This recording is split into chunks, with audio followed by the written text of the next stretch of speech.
വായന. അക്ഷരനിധിയിൽ നിന്നും ഞാൻ അറിവിൻ മുത്തുകൾ വാരേണം.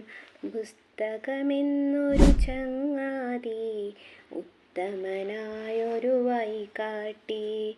പുസ്തകമെന്നൊരു ചങ്ങാതി ഉത്തമനായൊരു വഴികാട്ടി.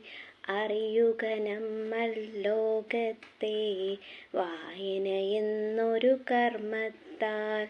വായിച്ചങ്ങനെ വളരേണം, നേടണമെന്നും വിജ്ഞാനം.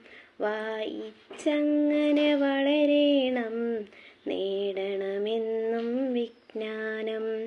ജ്ഞാനത്തിൽ പ്രഭ വിതറേണം, അജ്ഞതയെന്നും വെടിയേണം. പുസ്തക വായന ശീലത്താൽ അറിവിൻ ശോഭ പരക്കട്ടെ. അറിവിൻ ശോഭ പരക്കട്ടെ. അറിവിൻ ശോഭ പരക്കട്ടെ. നന്ദി.